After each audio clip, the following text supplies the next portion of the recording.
DAP மட்டுமே உரம் இல்லைங்க. டிஏபிக்கு மேல எவ்வளோ உரங்கள் இருக்கு. உதாரணத்துக்கு பார்த்தீங்கன்னா, இது 10, 26, 26ன்னு சொல்லுவோம். இப்போ 10, 26, 26ன்னு பார்த்தீங்கன்னா 10% யூரியா, 26% சூப்பர், 26% பொட்டாஸ்.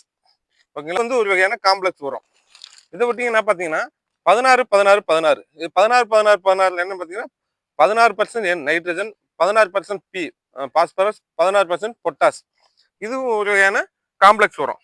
எல்லாம் அந்த உரம் கிடைக்காது அப்படின்னா இந்த உரம் யூஸ் பண்ணலாம். 19, 19, 19. அப்போ ஆல் 19 சொல்லுவாங்க. ஆல் 19 என்னன்னாக்கா உங்களுக்கு எல்லாமே ஈக்குவலா இருக்கும். 19% யூரியா, 19% சூப்பர், 19% பொட்டாஸ். மூணுமே வந்து ஈக்குவல் ரேஷியோல இருக்கும். அதாவது இந்த மூட்டையில கிடைக்கக்கூடிய இந்த உரத்தை பொறுத்தவரை நீங்க ரூட் சோன்ல அப்ளை பண்ணணும். அதாவது வேர் பகுதியில் எப்பவும் சொல்ற மாதிரி ஒரு சாதத்துக்கு உப்பு போடுற மாதிரி ஒரே ஒரு டீஸ்பூன் அளவுக்கு போட்டுவிட்டு உடனே தண்ணி விடலாம். இந்த உரத்தை பொறுத்தவரை நீங்க 2 டைப்ல அப்ளை பண்ணலாம். ஒன்னு நீங்க ஃபோலியார் ஸ்ப்ரேயா கொடுக்கலாம். ஃபோலியார் ஸ்ப்ரேயா கொடுக்குறப்ப அந்த செடியோட வயசுக்கு ஏற்ற மாதிரி 1 லிட்டர் தண்ணிக்கு 2 கிராம்ல இருந்து 5 கிராம் வரலாம். வயசுக்கு தகுந்த மாதிரி அந்த கிராம் வேரியேஷன் மாறுபடும். 1 லிட்டர் தண்ணிக்கு 2 கிராம்ல இருந்து 5 கிராம் வரலாம் கொடுக்கலாம்.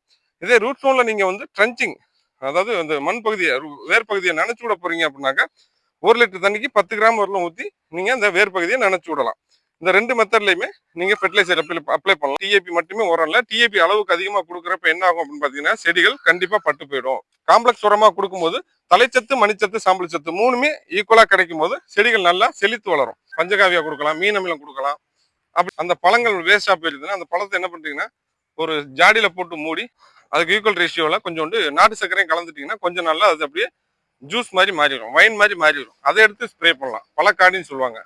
அது மாதிரி எல்லாம் பண்ணி கூட நீங்க செடிகளை சூப்பரா காப்பாற்றி கொண்டு வரலாம். எல்லா வகையான உரமும் கண்டிப்பா செடிகளுக்கு தேவை. எல்லா வகையான சத்தும் கண்டிப்பா செடிகளுக்கு தேவை. Thank you all.